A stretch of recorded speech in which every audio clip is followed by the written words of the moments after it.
अस्सलाम वालेकुम नाज़रीन, मैं हूं आपका मेज़बान अदनान हैदर। पिछले कई महीनों से इस मुल्क के अंदर सियासी बहरान शिद्दत अख्तियार करता जा रहा है और ये ऐसा बहरान है जो थमने का नाम नहीं ले रहा। एक तहरीक इंसाफ की जब हुकूमत ख़त्म हुई तो हम ये सब उम्मीद लगा बैठे थे कि शायद अब इस मुल्क के अंदर एक मुस्तहकम सियासी सिस्टम चल पड़ेगा, लेकिन ऐसा हुआ नहीं। 16 महीने की 13 पार्टियों की हुकूमत के दौरान कई तरह का सियासी बहरान उसी तरह शिद्दत अख्तियार करता रहा और जारी और सारी रहा। और इसी तरह 16 महीने की हुकूमत मुकम्मल करने के बाद शहबाज शरीफ साहब जब चले गए तो सियासी बहरान मजीद शिद्दत अख्तियार कर गया और उसमें एक और इजाफा हो गया। वो इजाफा था सदर पाकिस्तान और इलेक्शन कमीशन के बीच में आइनी जो जंग थी वो सामने सबके आना शुरू हो गई। और 90 रोज़ में इंतखाबात और फिर CCI में मरदमशुमारी की नोटिफिकेशन के बाद नई हल्का बंदियों का तनाज़ा, तो एक नया आइनी बहरान खड़ा हुआ जिसने इस मुल्क के अंदर सियासी बहरान को मजीद गंभीर कर दिया। अब सवाल ये पैदा होता था कि ये सियासी बहरान किस सिमत जाएगा और सब कुछ लिंक्ड हो गया, इलेक्शन कब होंगे। फिर इलेक्शन कमीशन ने जनवरी के आखिरी हफ्ते में 2024 अगले साल का पहला महीना जनवरी के आखिरी हफ्ते में इलेक्शन करवाने का जब कहा तो हम सब ये सोच बैठे थे कि अब शायद इस मुल्क के अंदर सियासी इस्तेहकाम आ जाएगा, क्योंकि हम देख रहे हैं कि दुनिया भर के मालियाती इदारे बार बार ये बात करते हैं कि पाकिस्तान में अगर सियासी इस्तेहकाम नहीं आएगा तो माशी इस्तेहकाम मुमकिन ही नहीं है। और जो माशी पोटेंशियल है वो भी उस वक्त तक काबिल अमल नहीं हो सकता जब तक इस मुल्क के अंदर सियासी इस्तेहकाम नहीं आएगा। लेकिन इलेक्शन कमीशन के अनाउंसमेंट के बाद भी सियासतदान और सियासी तबका जो है वो काफ़ी कंफ्यूज नज़र आता है। और जो हम सोच रहे थे कि अब शायद इस मुल्क का जो सियासी बहरान है वो किसी थमने का नाम लेगा या कुछ स्टेबिलिटी आएगी, बट ऐसा हुआ नहीं है, क्योंकि कई सियासी पार्टीज़ अभी भी मुतालबा कर रही हैं कि इलेक्शन कमीशन तारीख देने से कासिर है और 90 रोज़ का भी बार बार हवाला दिया जाता है। जबकि पॉलिटिकल पार्टीज़ की बात करें तो तहरीक इंसाफ के चेयरमैन की कानूनी रुकावटें उन्हें इस बात की परमिशन शायद नहीं दे पा रही कि वो एक्टिव सियासत में पार्टिसिपेट कर पाएँ या इलेक्शन में पार्टिसिपेट कर पाएँ। एक और पाकिस्तान की बड़ी सियासी जमात पाकिस्तान पीपल्स पार्टी जो कि बड़ी मुतहरिक नज़र आई शुरू के कुछ दिनों में कि वो इलेक्शन कैंपेन में है। बिलावल साहब ने भी काफ़ी दफ़ा इस पर बात की, 2-3 पॉलिटिकल एक्टिविटीज़ भी की, लेकिन वो भी उसी तरह मुतहरिक नहीं रहे इलेक्शन कैंपेन को ख़ास तौर पर लेके। अगर नून लीग की बात करते हैं तो वो पाकिस्तान को छोड़ छाड़ के इस वक्त पिछले कई दिनों से लंदन में पाकिस्तान के सियासी फैसले कर रहे हैं। और नवाज शरीफ जो हैं जिनको नून लीग की सियासत का मरकज़ समझा जाता है, वो अभी तक उनकी मुशावरत जो है वो जारी और सारी। तो इस सब बहरानों में आपके और मेरे बहरान कहीं बहुत पीछे रह गए हैं और शायद अब उस पर फोकस नहीं रहा हमारे माशी मसलों पर और इस मुल्क के सोशल इशूज़ पर। तो अब देखना यह है कि ये बहरान किस सिमत जाएगा। प्रोग्राम के दूसरे हिस्से में माशी अबतरी पर भी हम बात करेंगे और इस सब पर बात करने के लिए मुझे ज्वाइन किया है पाकिस्तान इंसाफ से सीनियर रहनुमा सेनेटर हुमायूं मेहमद साहब ने। सेनेटर साहब बहुत शुक्रिया वक्त देने के लिए। पाकिस्तान मुस्लिम लीग नून से साबिक मेंबर नेशनल असम्बली कैसर अहमद शेख साहब हैं। कैसर साहब बहुत शुक्रिया वक्त देने के लिए। पाकिस्तान पीपल्स पार्टी से सीनियर रहनुमा फैसल करीम कुंडी साहब मेरे साथ होंगे। फैसल भाई आपका भी बहुत शुक्रिया। सबसे पहले तो सेनेटर हुमायूं साहब, आज एक इंटरव्यू देखा हमने निगरान वजीर आजम का जिसमें उन्होंने एक चेयरमैन तहरीक इंसाफ के इलेक्शन के हवाले से बात की, तो उस पर तहरीक इंसाफ का रद्द-ए-अमल सामने आया कि अगर वो नहीं होंगे चेयरमैन तहरीक इंसाफ उस इलेक्शन के अंदर तो वो इलेक्शन जो है वो आप लोगों के लिए भी काबिल, आपने कहा गैर आईनी होंगे। ये रद्द-ए-अमल था। तो ज़रा बताएंगे कि अगर चेयरमैन तहरीक इंसाफ ना हो सके आईनी मजबूरियों की वजह से, तो तहरीक इंसाफ क्या उस इलेक्शन को एक्सेप्ट नहीं करेगी या क्या सर? देखिए, इस तरह है कि अगर पॉलिटिकल सिनेरियो इस वक्त पाकिस्तान में ये है कि जो पॉलिटिकल पार्टी पाकिस्तान में तकरीबन 60 से 70% की मकबूलियत इस वक्त है, और किसी भी सर्वे को देखें आप तो सर्वे की जरूरत भी नहीं पड़ती, और उनकी लीडरशिप अगर आप सब के सब को आपने कैद किया हुआ है या उनको किसी जगह निकलने नहीं दे रहे, या इसके अलावा जो सुनने में आ रहा है कि जो जितनी FIRs के अंदर नामालूम अफराद होंगे तो कल को जिनको टिकट मिलेंगे वो नामालूम अफराद हो जाएंगे। अब इस सिनेरियो में अगर आप एक पॉलिटिकल पार्टी को टोटली मतलब टेक्निकली बैन कर रहे हैं, एक्चुअली बैन नहीं कर रहे लेकिन टेक्निकली बैन कर रहे हैं, डिफेक्टो बैन कर रहे हैं, تو پھر آپ مجھے بات بتائیں کہ اس لحاظ سے اس الیکشنز کی کیا کریڈیبلٹی رہ جائے گی؟ اس الیکشن کی کوئی کریڈیبلٹی رہ نہیں جائے گی. آپ نے اگر آپ نے آپ کو لگتا ہے کہ ایسا ہے کہ تحریک انصاف کو ٹیکنیکلی جو ہے وہ ایکٹیو پالیٹکس اور الیکشن میں ایکٹیولی پارٹیسپیٹ کرنے سے روکا جا رہا ہے؟ بالکل روکا جا رہا ہے جی، ہر لحاظ سے روکا. دیکھیں آپ جب قانون کی بات کرتے ہیں، جب آپ پاکستان کی لاء کی بات کرتے ہیں تو پاکستان کے لاء میں 4971 ہے CRPC، جو کہتا ہے کہ اگر کسی بھی قسم کی جو خاتون ہے اس نے جتنی بھی عورتیں ہیں، اور اس پہ جسٹس منصور علی شاہ کی رولنگ بھی ہے کہ ان کے اوپر آپ کو ان کو بیل دینا پڑتا ہے. 3 مہینے سے زیادہ آپ انہیں رکھ نہیں سکتے، کسی کو رکھ نہیں سکتے. ٹھیک ہے، جب آپ یہ سارے سینیاروز دیکھ رہے ہیں اور اس کے باوجود جو چیزیں ہو رہی ہیں اس وقت پاکستان کے اندر، تو اس سے یہی ظاہر ہوتا ہے کہ آپ نے جو سب سے میرٹ میں سب سے آگے پولیٹیکل پارٹی ہے، جو اپنے سٹانس پہ کھڑی رہی ہے، جن کے لیڈر کو جب جیل میں ڈالا ہے تو اس نے بالکل ٹھیک، ویری رائٹ، لیکن وہ اپنے موقف پہ کھڑا رہا ہے، وہ بھاگا نہیں ہے، اس کی کمر میں درد نہیں ہوا، اس کے پلیٹلیٹ کم نہیں ہوئے، اس کو کوئی اور مسئلہ نہیں ہوا، وہ اسی طریقے سے ہے، سب کچھ کر رہا ہے. اس کے باوجود جب آپ ان کو بالکل ہی اسکرین سے ہٹانے کی کوشش کر رہے ہیں صرف اس وجہ سے کہ آپ نے ان لوگوں کو لے کر آنا ہے کہ جو ہر دفعہ ملک چھوڑ کر بھاگ جاتے ہیں، تو پھر اس کے علاوہ آپ مجھے یہ بات بتائیں. بالکل ٹھیک ہے سر، یہ تو آپ بالکل صحیح کہہ رہے ہیں. اگر ایسا ہو رہا ہے تو یہ غلط ہے، یہ نہیں ہونا چاہیے. لیکن میرے سوال کا جواب ابھی بھی کہیں رہ گیا سر، کہ اگر چیئرمین پی ٹی آئی نہیں ہوں گے، یہ رد عمل ہے تحریک انصاف کا کہ اگر چیئرمین پی ٹی آئی نہیں ہوں گے تو وہ الیکشن ہی غیر آئینی ہوگا. مطلب یہ کیسے ہو سکتا ہے سر؟ اگر ایک شخص نہیں ہے تو پورا الیکشن غیر آئینی کیسے ہو گیا؟ ایک بات بتائیں نا، اس وقت جو چیئرمین پاکستان تحریک انصاف ہے، سر اس وقت ان کو مطلب مجھے وہ بھی نظر نہیں آ رہا، آئینی طور پہ یہ بھی جواز نظر نہیں آ رہا کہ ان کو جیل میں رکھا کیوں گیا. توشہ خانہ کے کیس تھا، اس میں وہ ختم ہو گیا. اچھا، انہوں نے جس چیز کے اوپر ابھی رکھا ہوا ہے وہ اس کے بیل اس لیے مسترد ہوئے تھے کہ انہوں نے کہا تھا کہ یہ پیش نہیں ہو سکے. وہ پیش اس لیے نہیں ہو سکے کہ جیل والوں نے ان کی پیشی میں ان کو وہاں پہ ریپروڈیوس نہیں کیا. تو اس وجہ سے ان کو ٹیکنیکلی ان کو بیل ملنی چاہیے تھی. اور یہ اب کیس سیریز آف کیسز نا سر، اگر ایک میں بیل ہو گئی ہے تو پھر دوسرے میں اریسٹ تو ڈال سکتے ہیں. غیر آئینی کام تو وہ ہو نا کہ ہم بغیر یہ بھی تو دیکھیں نا، اس کو بھی سر ویری رائٹ نے کہا ہوا ہے نہیں کر سکتے. ویری رائٹ، بالکل نہیں کر سکتے. کیسر صاحب ہر ایک کیس کے اوپر آج بیل ہوگی، اگلے دن دوسرے کو پکڑ لے، پھر تو آپ 400 کا مطلب ہے پورا 1 سال just because of this thing آپ کسی کو رکھیں. ویری رائٹ، بالکل ٹھیک ہے. کیسر صاحب، جب ایک بہت بڑی پولیٹیکل پارٹی کا، میں یہ نہیں کہہ رہا کہ آپ سے بڑی پارٹی ہے، بٹ آف کورس ایک بڑی، ان کا یہ کہنا اور ماننا ہے کہ ان کی پارٹی کو بہت ہی سائیڈ لائن کیا جا رہا ہے اور خاص طور پہ ٹارگٹ کر کے ان کو ایک متحرک سیاست سے اور الیکشن میں پارٹیسپیٹ کرنے سے روکا جا رہا ہے، تو اس کا امپیکٹ تو نیگیٹو رہے گا. آف کورس لوگوں کو جب سمجھ آئے گی کہ یار ایک پارٹی کو بہت ہی سائیڈ لائن کیا جا رہا ہے، اور پیپلز پارٹی بھی بار بار کہتی ہے کہ نون لیگ کو بڑا فیوریبل انوائرمنٹ دیا جا رہا ہے سر، تو یہ تو آپ نے الیکشن پروسیس کو سب سے آنے سے پہلے ہی متاثر کرنا شروع کر دیا سر. جی عدنان حیدر، بسم اللہ الرحمن الرحیم. امپارٹنٹ ڈسکشن ہے. دیکھیے، جو کچھ بھی آپ نے دیکھا کہ تحریک انصاف جو ہے سب سے زیادہ تو زور عدلیہ پہ دیتی رہی ہے. وہ یہی کہتی رہی کہ انصاف ہے اور عدالتوں پہ ہمیں پورا بھروسہ ہے اور پورا یقین ہے اور وہاں سے فیصلہ آنا چاہیے. ہر معاملے کو عدالتوں میں لے کے جا رہے ہیں اور ان کا رائٹ ہے، وہ لے کے جا رہے ہیں. تو اب اگر عدالتوں میں ان کا معاملہ ہے تو جو کوئی فیصلہ عدالتیں کرے گی ان کو تسلیم کرنا چاہیے. پھر غیر قانونی کیسے ہو گیا؟ پھر قانون کس کو کہیں گے؟ یا تو یہ وہ کہیں کہ وہ ہمیں عدالتوں پہ ہی فیت نہیں ہے سب. لیٹ دا کورٹ ڈیسائیڈ جو معاملات وہاں پہ ہیں. بٹ جو آپ بار بار بات کر رہے تھے 18 کے الیکشن میں کہ نواز شریف کو سیاسی انتقام کا نشانہ بنایا گیا، نون لیگ کو بنایا گیا، تو کہیں اب آپ کو لگتا ہے کہ اب ایک اور پارٹی کو اسی طرح سیاسی انتقام کا نشانہ بنایا جا رہا ہے اور وہ تحریک انصاف ہے اس بار؟ देखिए तहरीक इंसाफ का पूरा राइट है, उन्होंने आपने सेनेटर साहब की बात सुनी, मैं आपके वो अपना पॉइंट ऑफ व्यू सर दे सकते पर्सनल हैं। ओपिनियन पूछ रहा हूँ लेकिन- कैसर जी, साहब, पर्सनल ओपिनियन भी तो हो सकता है ना, यू आर पाकिस्तानी नहीं, सर।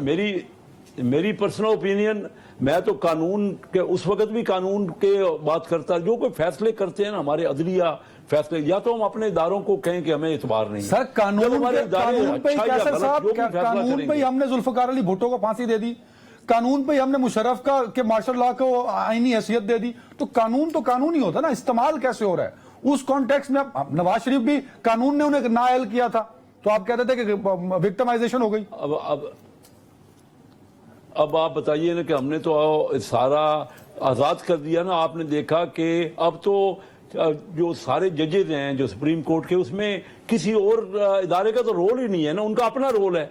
अब जुडिशरी जो है अपने तौर पे जो सीनियर होता है वो इलेक्ट होता है, वही फैसले कर रहे हैं, वही आपस में उनको पूरी आज़ादी है। आपने देखा कि अभी कादी फायद ईसा आए तो उन्होंने फुल कोर्ट का रेफरेंस किया और पूरे जजेस ने तफसील से बातचीत की। अब मुझे बताइए, क्या हमें उन पे भरोसा नहीं है? कोई चीज खुल के करें ना, अगर आप बात कर रहे हैं तो खुल के करें। मैंने तो फिर हम आपकी समझ में फीलिंग्स आए ना पूछी कि हैं सर, आप किस तरह क्या चल रहा है। महसूस करते हैं ना, यू आर मैंने तो पॉलिटिशियन, अपनी ओपिनियन दिया है, मैंने आपको बड़ा क्लियर कट ओपिनियन, मैंने तो बड़ा क्लियर कट ओपिनियन दिया है जिसमें कोई इबहाम नहीं है कि जो भी फैसले हमारे जो अब करें ना इदारे, फिर हमें उसको तस्लीम करना है। ये तब तो मुल्क चलेगा अगर हम कोई फैसला अपनी मर्जी का तस्लीम करेंगे और अपना जो मर्जी का नहीं है उसकी मुखालफत करेंगे।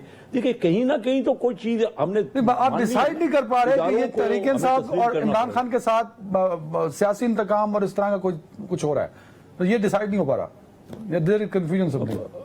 अब मैं क्या इसमें कह सकता हूँ, आपके सारी अदालतें खुली हैं और उसमें खुल के उनको मौका दिया जा रहा है, हर केस पे बाकायदा सुनवाई हो रही है।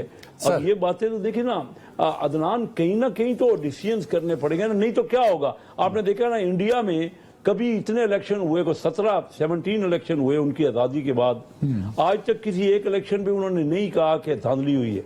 हमारे यहाँ किसी चीज को कोई मानते ही नहीं है, सर वहाँ सिस्टम कुछ और था ना सर, मानते हैं उनकी तारीख उठा के देखें, वो 17-18 साल 19 साल तो नेहरू रहे। आपके तो 19 सालों में 19 प्राइम मिनिस्टर आ चुके थे ना। फैसल करीम कुंडी साहब, सर पीपल्स पार्टी पहले तो बड़ी मुतहरिक नजर आई कि हम पॉलिटिकल कैंपेन शुरू कर दी, इलेक्शन कैंपेन शुरू कर दी, और उसके बाद थोड़ा सा आप लोगों की एक्टिविटीज महदूद होना शुरू हो गई।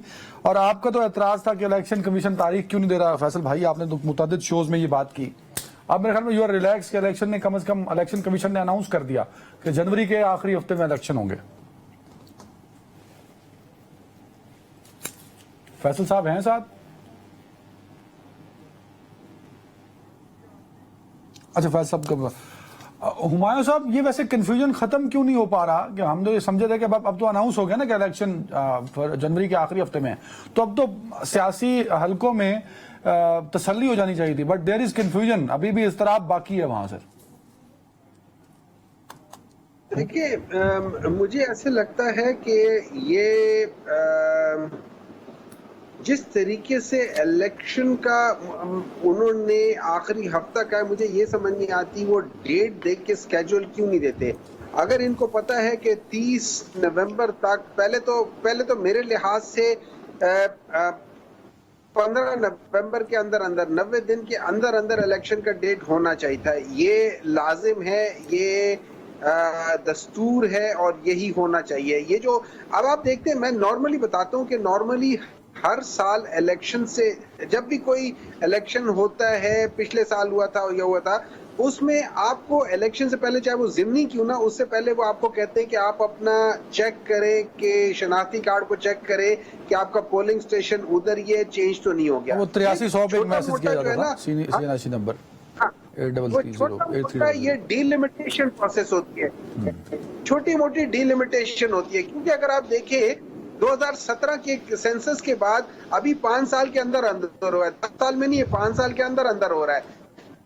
अब ये 5 साल में इनके 2 करोड़ 10 लाख वोट चेंज हो गए। अब ये एक साल में तो नहीं है, हर साल 40-50 होते हैं, तो हर साल चेंजेस आते हैं। छोटी मोटी डीलिमिटेशन तो साथ साथ चल रही होती है, छोटी अलग बात है सर। अब तो पूरे मुल्क की में डीलिमिटेशन होनी है सर, तो वो उतना टाइम तो इलेक्शन कमीशन को चाहिए।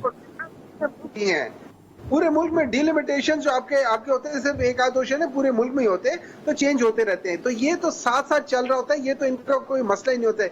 इसकी वजह से 90 दिन से आगे नहीं जाने चाहिए। लेकिन चले, फॉर वॉट एवर रीजन हम मान लेते हैं कि ये 90 दिन से आगे लेकर जा रहे हैं, इन्होंने बाकी सारे डिलिमिटेशन करने थे वो भी कर दिया, एतराजात भी हो गए, इनको पता चल गया कि 30 नवंबर को हमारे सब कुछ खत्म हो जाएंगे और हम लोग उसके, तो भाई आप कह दें कि भाई हम 7 जनवरी को इलेक्शन करवाएंगे, हम 8, देखो इनको इलेक्शन कमीशन को 24 घंटे तैयार होना चाहिए इलेक्शन कराने के लिए। तो जब डिलिमिटेशन इन्होंने करा ली और वो 30 नवंबर या 1 जनवरी में कर ही रहे हैं, तो उसके बाद इसका मतलब ये है कि इनको ऑलमोस्ट जनवरी की कोई सी डेट दे देनी चाहिए कि जी 5 जनवरी, 6 जनवरी, वेरी गुड, बिल्कुल 7 ठीक है। जनवरी। फैसल भाई, क्या आपको लगता है कि इलेक्शन कमीशन ने इलेक्शन का क्या है कि और डेट ना देके जो मेमन साहब बात करें कंफ्यूजन बरकरार रखी है? बिस्मिल्लाह, देखें बिल्कुल मैं समझता हूँ कि आपका पिछला सवाल ही मैंने सुना था, लेकिन वो दोनों पे रिस्पॉन्ड कर दें, दोनों पे रिस्पॉन्ड कर दें प्लीज। देखें बिल्कुल, एक तो ये बात थी कि पाकिस्तान पीपल्स पार्टी ने कोई इलेक्शन कैंपेन शुरू नहीं की थी। उसमें यह था कि चेयरमैन बिलावल भुट्टो जरदारी साहब जो हैं वो सिंध में अपने जो 16 महीने जो मिनिस्टर थे उसमें किसी की फौतगी में या गम या खुशी में शरीक नहीं हो सके। साउथ पंजाब में तो वो गए थे, उनके पास लाहौर में भी ऐसे हुआ। Election campaign Pakistan Peoples Party शुरू करेगी जब इलेक्शन शेड्यूल आएगा। पाकिस्तान पीपल्स पार्टी का यह मौक़िफ़ है, था और अभी भी है कि हमें इलेक्शन शेड्यूल और इलेक्शन डेट चाहिए। और इस प्रेशर में जो देखें, उन्होंने सिर्फ इलेक्शन कमीशन ने सिर्फ कहा कि जनवरी के एंड में इलेक्शन होगा। ना आज आपको पता है, ना आपके पैनल को, ना पूरे पाकिस्तान को पता है कि इलेक्शन की डेट क्या है, शेड्यूल क्या है। पाकिस्तान पीपल्स पार्टी चाहती थी कि आइन के मुताबिक इलेक्शन शेड्यूल का ऐलान हो, जो कि अभी तक नहीं हो सका।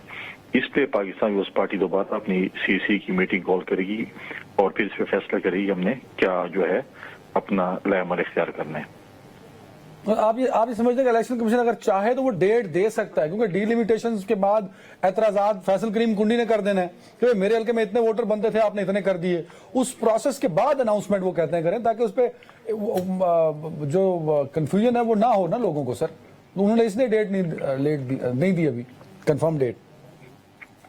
देखिए, बताएं कि जब हमारे इलेक्शन ट्रिब्यूनल के केसेस थे वो सुप्रीम कोर्ट में आज तक उनका फैसला नहीं हो सका और असेंबली ने 5 साल गुजार भी दिए।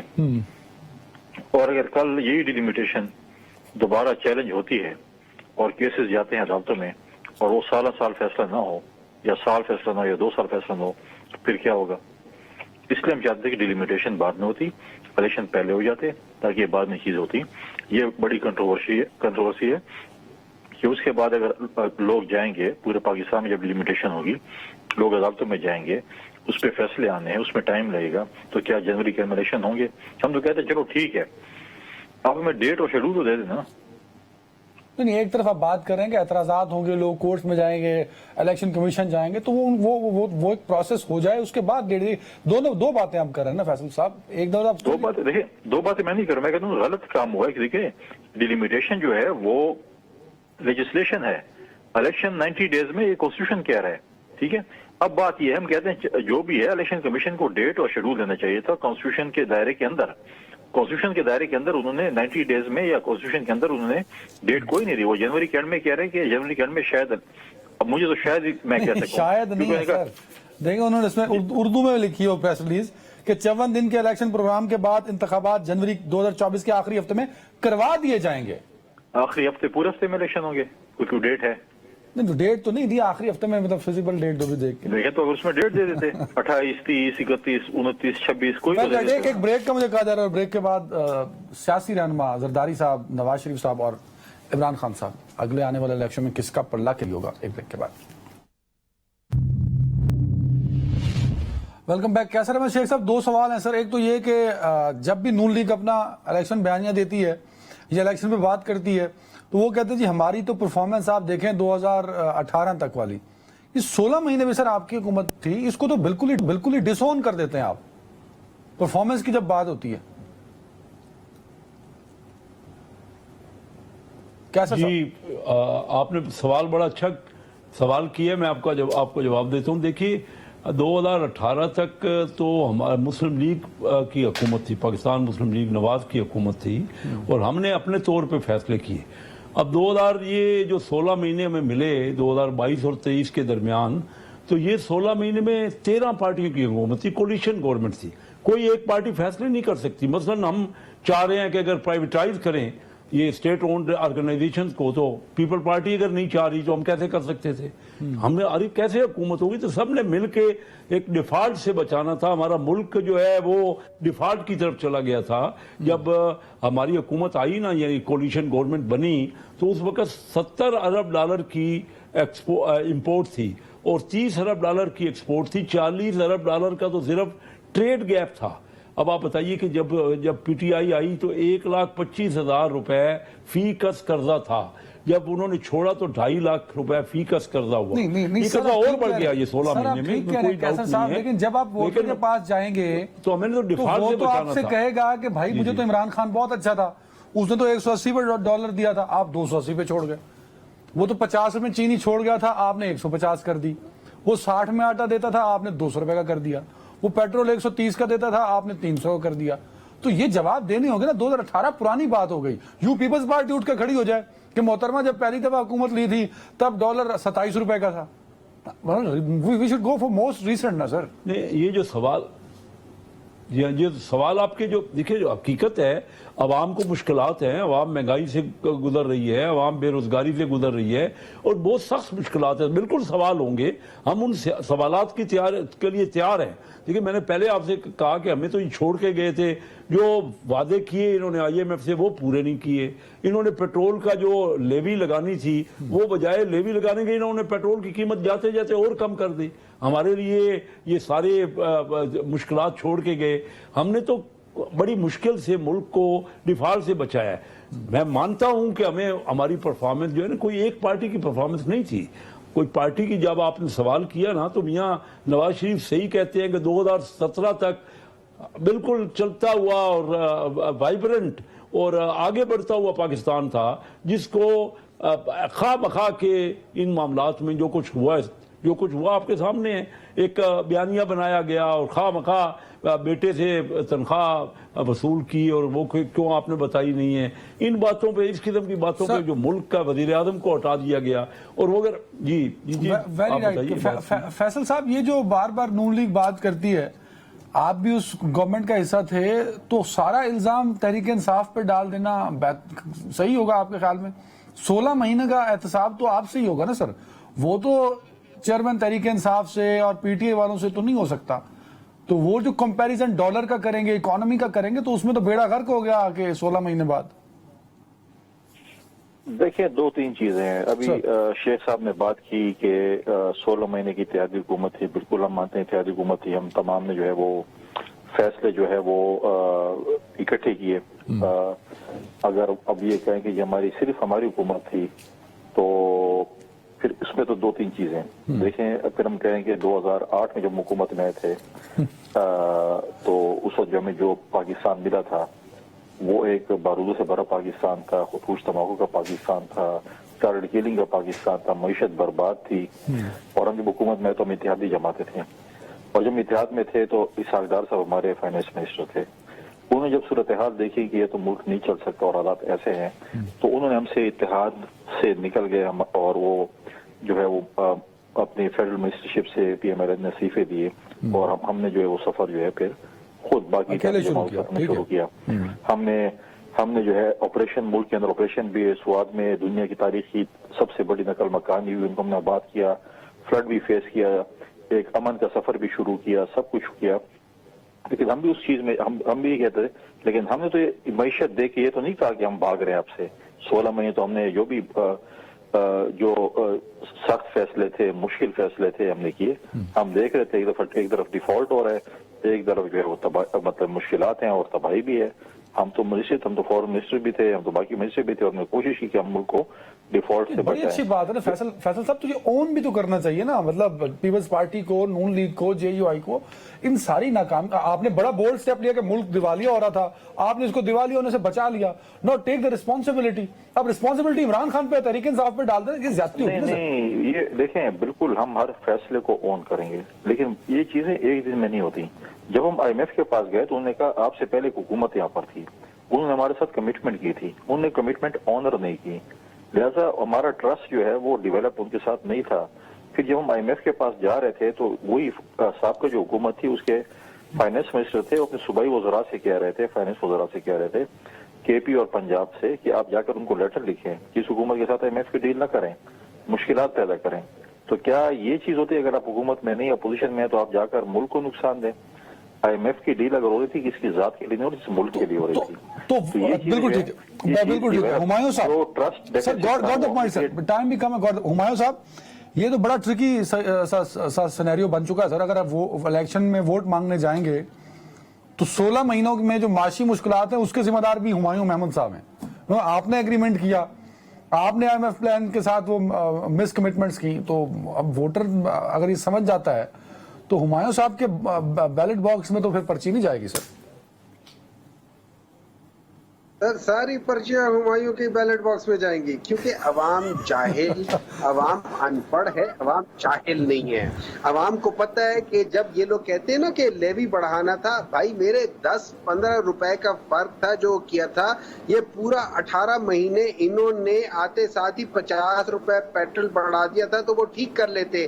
یہ اتنے ہی عقل مند ہوتے، اتنے ہی لائق ہوتے، اتنے ہی کیپیسٹی والے ہوتے تو یہ ساری چیزیں ٹھیک لیتے. یہ نالائق یہ گائے. اچھا ہم لوگوں نے ان کو 6.1 GDP پہ چھوڑ کر گئے تھے، اس کے بعد بجٹ ان لوگوں نے بنایا تھا، اس کے بعد یہ ان لوگوں نے امپورٹ کیا تھا، ڈیزاسٹر کو امپورٹ کر دیا تھا، سوری ڈار صاحب کو امپورٹ کر دیا تھا تاکہ یہاں کے فائنانس دیکھے. ان لوگوں سے ہونا کچھ نہیں تھا. وہ اکانومی جس میں پر کیپیٹا انکم $1765 چلی گئی تھی، اس کو انہوں نے لا کے گرا دیا 1500 پہ. وہ اکانومی جو 6.1 GDP پہ چلی گئی تھی اس کو لا کے گرا دیا 0.29% پہ. وہ اکانومی جس میں ریمیٹ ایکسپورٹ جو تھے تقریباً 28 بلین تو کر دیے تھے. سر ویری رائٹ، لیکن ہمایوں صاحب یہ جو ایگریمنٹ ہے IMF کے ساتھ اس کے ٹرمز اینڈ کنڈیشن تو آپ لوگوں نے ڈیسائیڈ کیے ہوئے سر. سر ان لوگوں نے کشمیر کا ایشو اور ایک بنگلہ دیش کو جو ہم سے الگ ہوئے اس کا ایشو PTI پہ نہیں ڈالا، باقی سب کچھ PTI پہ ڈال دیا. رہی بات یہ، ابھی کنڈی صاحب کہہ رہے تھے جب وہ 2008 میں آئے تھے ان کے پاس اکانومی خراب تھی. جب وہ 2008 میں آئے تھے ان کو 7 GDP کی اکانومی ملی تھی. اس وقت پاکستان اس میں یہ IMF کے پاس گیا بھی نہیں تھا، وہ نکل چکا تھا. اچھا پھر اس کے بعد یہ یاد رکھیے کہ جب یہ نون لیگ آئی تھی 2013 میں، ان کو پیپلز پارٹی والوں نے 4.3 GDP چھوڑ کر گئے تھے اور اس کے بعد یہ لے کر چلے تھے. اور انہوں نے آخر میں کیا کیا تھا، انہوں نے ڈالر کو آرٹیفیشلی لو کیا تھا. تو وہ 3 مہینوں میں بٹوین جب یہ 2018 میں یہ لوگ گئے تھے اور PTI جب آئی تھی اس کے درمیان میں ڈالر 100 سے بڑھ کے سر بالکل ٹھیک ہے. ایک بریک لینے ہمایوں صاحب، کیونکہ سر بریک لینے، بریک کے بعد مجھے بغیر سوالوں کے پیپلز پارٹی اور نون لیگ کا رسپانس لوں گا سر ایک بریک کے بعد. Welcome back. فیصل صاحب ساتھ ہیں. فیصل بھائی، جو رسپانس دیا ہمایوں محمد صاحب نے، مجھے تو لگ رہا ہے کہ ان کو تو چاہیے سینٹرشپ چھوڑے اور الیکشن لڑیں، جس طرح کا انہوں نے نیریٹو بلڈ کیا ہے اور جسٹیفائی کیا آج کی معاشی بدحالی 16 مہینوں پہ. فیصل صاحب دیکھیں، بالکل جس طرح کہ اور انہوں نے کہا کہ بکسے سارے ہمارے بھرے جائیں گے، اور اگر یہ چیزیں جو عوام نے دیکھی جو 9 مئی کے دن انہوں نے کیا اور ان کی پارٹی نے کیا، جس طریقے سے انہوں نے ہمارے GHQ پہ یا باقی اس پہ جو ہے حملے ہوئے، جو کچھ بھی ہوا، اس کے بعد بھی اگر عوام، مجھے نہیں لگتا کہ ان کو ووٹ دی. ایک خوش فہمی میں ہونی چاہیے، ہر پارٹی سمجھتی ہے کہ عوام میں ووٹ کرے گی. یہ اپنے منشور کے ساتھ جائیں گے الیکشن میں، ہم اپنے منشور کے ساتھ جائیں گے، باقی PMLN اور باقی جماعتیں اپنے منشور کے ساتھ جائیں گی، پھر عوام فیصلہ کرے گی کہ انہوں نے کس کو ووٹ. لیکن عوام تو ابھی تک کنفیوژن ہے، وہ یہ ڈیسائیڈ نہیں کر پائی کہ آج جو معاشی بدحالی ہے اس کا ذمہ دار کون ہے. کیونکہ پیپلز پارٹی سے پوچھا جاتا ہے تو وہ نون لیگ سے پوچھا جاتا ہے تو وہ کہتے ہیں جی PTI کا معاہدہ ہمیں لے ڈوبا. سو عوام کو تو جواب چاہیے نا کہ کوئی تو ہے. ڈاکٹر صاحب نے جو باتیں کی، انہوں نے یہ کہا کہ بس PTI کے دور میں سب کچھ اچھا تھا، باقی سارے دوروں میں جو ہے نا بالکل سب تباہی تھی. چاہے ان کے دور میں مہنگائی نہیں ہوئی، چاہے ان کے دور میں جو ہے وہ پیٹرول کی پرائسز نہیں چڑھی. چیزیں ہیں، آپ دیکھیں اب عوام کے لیے تمام پولیٹیکل پارٹیز کو بیٹھ کر ایک اکنامیکل جو ہے وہ स्टेबिलिटी के लिए एक प्रपोजल लानी पड़ेगी। जैसे हम चार्टर ऑफ इकोनॉमी की बात करते हैं, बाकी करते हैं, ये चीजें कि आपने कर दिया, मैंने कर दिया, देखें आपके और मैंने और किसी और करने में अगर कोई चीज सफर हो रही है तो पाकिस्तान की आवाम सफर हो रही है, क्योंकि वो देख रहे हैं कि इस पार्लियामेंट को देख रहे हैं। आज मुझे बताएं, आज ये सूरत हाल है कि इसमें ये महंगाई हो रही है, या हमारे जो है जो क्रिश्चियन कम्युनिटी पे जो फैसलाबाद में जो उनके साथ जो कुछ हुआ, या जो भी चीजें हो रही हैं, आज सेनेट का इजलास सेनेटर्स नहीं बुला सकते हैं। पीपल्स पार्टी तो बार बार कह रही है कि हमारे पास इतने मेंबर्स नहीं कि सेनेट का इजलास बुलाई जाए। इस पे आज हमारे ऐवान बाले में डिबेट नहीं हो सकती है, क्योंकि मतलब है कि डिबेट करना नहीं चाहते, या पॉलिटिकल पार्टीज आना नहीं चाहते, या वो डिबेट से डर रहे हैं, या वो क्रिटिसिज्म से डर रहे हैं। फिर आप अवाम में कैसे जाएंगे? जब आप सेनेट में डिबेट नहीं कर सकते हैं तो फिर अवाम की अदालत में कैसे जाएंगे? सेनेट में कौन नहीं जाना चाहता? पीपल्स पार्टी ने ऑफ कोर्स 2 दफा कहा। सेनेट आज भी हमने तो रेजोल्यूशन, हमारे पास जो मेंबर रेजोल्यूशन बार बार कर रहे हैं कि हम तो अपने जो इत्तेहादी जमातें जो हमारी हैं उनसे हम कह रहे हैं क्या है, लेकिन वो साइन करने को तैयार नहीं है, वो आना नहीं चाहती पीपल्स पार्टी की। Very right. कैसर शेख साहब, सर माशी हालत बेहतर होगी या नहीं होगी? और जो फैसल साहब मिसाके मईशत की बात कर रहे हैं, ये तो मुझे याद है कि शहबाज साहब ने पहले दिन की थी जब वो अपोजिशन लीडर थे 2018 में। तो हम इस मिसाके मईशत पर बात करने के लिए तमाम पॉलिटिकल पार्टीज का कंसेंसस चाहिए, वो बिल्ट नहीं कर पाए हम सर।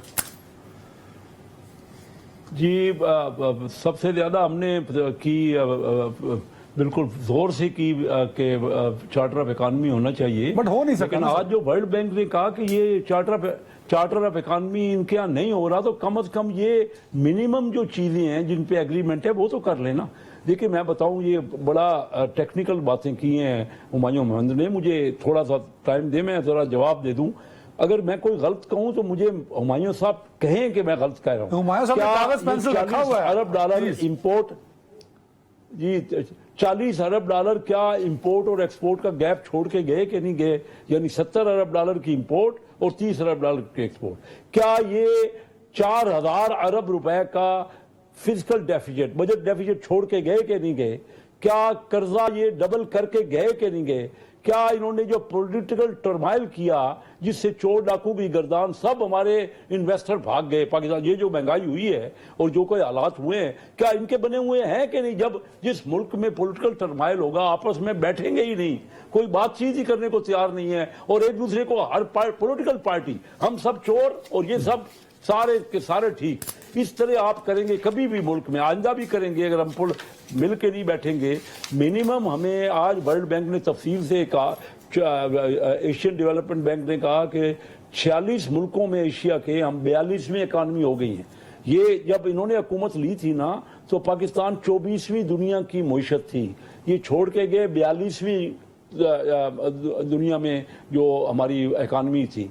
अब मुझे बताइए कि आज हम 46 एशिया के मुल्कों से, जिसमें भूटान और मालदीव और ये सारे मुल्क शामिल हैं, हम 42वें नंबर पे चले गए हैं। हमारी ये हालत है। इस देखिए ये तो सब, ये तो कोई मानने को तैयार ही नहीं है। मुझे ये सारी चीजें मैंने कही, ये मैं नहीं कह रहा कि 16 महीने की हुकूमत को मिसाली हुकूमत है, हम भी वो परफॉर्म इसलिए नहीं कर सके कि मौका नहीं मिला। जब आइंदा भी आने वाली कोई हुकूमत नहीं कर सकेगी। मैं इस पर रिस्पॉन्स, अगर आप लड़ते रहेंगे, 4 फिगर्स आपने रखे हैं सामने, और यू आर वेरी राइट, उन फिगर्स से इख्तलाफ नहीं है, स्टैट अभी भी सबके सामने हो। हुमायूं साहब, जो कुछ फिगर्स रखे हैं कैसर साहब ने वो ठीक हैं, इकोनॉमी को बहुत अच्छी नहीं थी जब आप गए, भले जैसे गए, वो अलग डिबेट है सर। देखिए, इससे सबसे पहले तो मैं फैसल करीम साहब को, कुंडी साहब को कहता हूं कि आप अपने इत्तेहादियों को, आपके इत्तेहादियों ने ही कह दिया था कि ये हमने गलत साइन किए। IPTI वालों को साइन करवाएं, हम लोग साइन रिक्वेजिशन बुलवाएं, बात खत्म करें, सेनेट को रिक्वेजिशन उस पर डिबेट करें। मैं आपको ये कहता हूँ, एक चीज। नंबर 2, आपके सही बात है कि देखिए जो लार्ज स्केल इंडस्ट्री इंपोर्ट थी, उनकी मशीनरी इंपोर्ट थी, और वो मशीनरी आप पहले लगाते हैं। मैं आई एम श्योर कि कैसर साहब जो है ना वो एक बिजनेसमैन है, आप पहले इन्वेस्ट करते हो, पहले चीजें मंगवाते हो, उसके बाद लगाते हो, फिर चलाते हो। इस तरीके से होते हैं, पहले चीजें जाके वो नहीं कर लेते। रही बात ये, इन्होंने ये सारी बात बताने के लिए 17 महीनों में 10 अरब रुपए पाकिस्तान के लगा दिए ये बताने के लिए कि पाकिस्तान तहरीक इंसाफ कितनी बुरी है, और ये सारे इन लोगों ने वो किया। नंबर 2, इन लोगों ने अपने कितने जो MNAs है सबको 1-1 अरब रुपए दे दिए ताकि वो लोग आपस में आखिर में बांट कर और ये इलेक्शंस के लिए पैसे करें। रही बात ये जो फिगर्स बता रहे हैं वो अपनी जगह पर हैं, उसमें मैं बिल्कुल मानता हूं, लेकिन इन 17 महीनों में उन्होंने उससे डबल कर्जा ले लिया। क्या आपके बात मानने की बात है? इन्होंने 17 महीनों में 4 साल से ज्यादा कर्जा ले लिया है। इन्होंने 17 महीनों में 4 साल डबल इन्होंने वो सब कुछ कर दिया है। आए ये फैक्ट्स देखें और ये याद रखें, अभी अगला साल आएगा, आपको पता चल जाएगा कि जब ये लोग जब आपका वो सर पे आएगा। सर टाइम खत्म हो रहा है मेरे पास, कैसे सर जल्दी से आपको पता चल जाएगा। और रही बात ये कि वो शख्स जो देखिए वो बहुत ये है कि हमें अपने मुल्क के लिए कोई ना कोई मिलजुल के अगर हम पॉलिटिकल टर्माइल करते रहेंगे, एक दूसरे से उलझते रहेंगे और एक दूसरे को ही कहेंगे आपने गलत किया हमने गलत किया। हमें अपने मुल्क का अजीज है सबको, सब हमारे मुल्क से इलेक्ट होके आते हैं, हम सबको एक बैठ के कोई ना कोई मिनिमम सोच लेना चाहिए। मसलन प्राइवेटाइजेशन करनी है कि नहीं करनी, मसलन रेवेन्यू लेना है तो कितना लेना, क्या एग्रीकल्चर से लेना है कि नहीं लेना, रिटेलर से लेना है कि नहीं लेना, हम सबको मिलकर अपने मुल्क को कैसर साहब 3.25 साल उनकी हुकूमत थी तो इमरान खान बैठने को तैयार नहीं थे। बतौर अपोजिशन लीडर शहबाज साहब कहते रहे, शहबाज साहब 16 महीने वजीर आजम बने तो उन्होंने दावत नहीं दी इमरान खान को कि आगे बैठ के इस पे बात करो। तो अपोजिशन में तो ये बातें बहुत अच्छी लगती हैं सर, हुकूमत में हम भूल जाते हैं। तो दोनों ने यही किया, आपने भी वही किया, तहरीक इंसाफ ने भी वही किया। सर रविश जो है वो बदली नहीं है। आइए आज बैठ जाते हैं, अभी बैठ जाते हैं, अब तो किसी की हुकूमत नहीं है ना। आज मिलजुल के हमारा मुल्क डूब रहा है, हमारी मुल्क की मईशत बड़ी बुरी तरह, कोई किसी की साहब लास्ट कमेंट सर, हमारे यहाँ कोई बाहर से पैसा लेके नहीं आ रहा। आज जब ऐवान में नहीं रहे तब हमें याद आ गया कि हम सारे मिलके बैठे हैं। और क्या ये हो सकता है इस मुल्क के अंदर, क्योंकि हिंदुस्तान में तो ये होता रहा कि लॉन्ग टर्म पॉलिसी बनती रही और माशी पॉलिसी पर सबका फोकस रहा। नहीं, ऐसी बात नहीं है कि हम ऐवान में नहीं है और हमें अभी याद आ गया। जब हम ऐवान में 2008 में थे तो जब हमने आईनी तरमीम की तो हमने पॉलिटिकल पार्टीज तमाम को ऑन बोर्ड लिया। हमने तमाम जो पार्लियामेंट में मौजूद थी या पार्लियामेंट से बाहर थी, हमने मुतफिका तौर पर जो है वो आइन को बहाल करने में हमने पूरी पॉलिटिकल, और जब भी हमने कोई भी कानून साजी की हमने हमेशा पूरी पार्लियामेंट को ऑन बोर्ड लिया था। आप देखें कि मेजोरिटी हमारे जो बिल्स उस वक्त भी पास हुए थे वो यूनानिमसली पास हुए थे। लिहाजा आप ये नहीं कह सकते पाकिस्तान की बस पार्टी पॉलिटिकल पार्टीज को ऑन बोर्ड नहीं लेती। हमने हर इशू पे 2008 से 13 तक जब हमारी हुकूमत थी जो भी इशूज थे हमने हमेशा पॉलिटिकल पार्टीज को ऑन बोर्ड लिया। अब तो पॉसिबल इसलिए भी नहीं ना कि चेयरमैन तहरीक इंसाफ तो जेल में और नया रेफरेंसेस ज्यादा पीपल्स पार्टी के को भेजे जा रहे हैं नोटिस। देखिए अब देखें एक और चीज है, जब ये अदम एतमाद कामयाब हुई और ये रोडों पे थे, हमने भी इत्तेहादी जमातों को राजी किया और हमने डायलॉग्स किए, हमने इनको टेबल पे बिठाया, हमने कहा तमाम सियासी जमातों को टेबल पे बैठना चाहिए। तो उसके बाद उन्होंने 9 मई कर दिया। फिर 9 मई के बाद फिर बैठने का क्या फायदा था? फिर तो 9 मई के बाद तो फिर सारा कुछ उन्होंने खुद ही बिगाड़ दिया, वरना उस वक्त भी हमारी सियासी जमातें नहीं चाहती। 30 सेकंड हुमायूं साहब, 9 मई के बाद आप उस पोजीशन पर नहीं रहे सियासी तौर पर इस मुल्क के अंदर, क्या ये बात दुरुस्त है सर? 1 मिनट है सिर्फ आपके पास। देखिए मुझे एक बात बताएं, क्या तैयारा केस नहीं हुआ था? क्या तैयारा केस इससे कम था? देखिए ये 9 मई का वाकया, इसमें कोई शक नहीं कि बहुत बुरा वाकया था, लेकिन इसकी अगर आप लोग जब कुरेदना शुरू करें आपको पता चलेगा कि अगर कॉन्स्टिट्यूशन पामाल ना होता, अगर 2 असेंबलियों के इलेक्शन टाइम पे हो जाते तो इस किस्म के घिनौनी चीजें कभी ना होती। आप याद रखें जब भी कभी गलत काम हुए दुनिया में उसके पीछे हमेशा कोई ना कोई वजह ऐसी हुई है जहां पे लोगों के हुकूक मारे गए हैं। आपने दो ऐसे प्रोविंसेस के लोगों के हुकूक मार दिए थे, उनको टाइम खत्म हो गया। तीनों मौजूद मेहमानों का बहुत शुक्रिया। राजू में ख्याल रखेगा।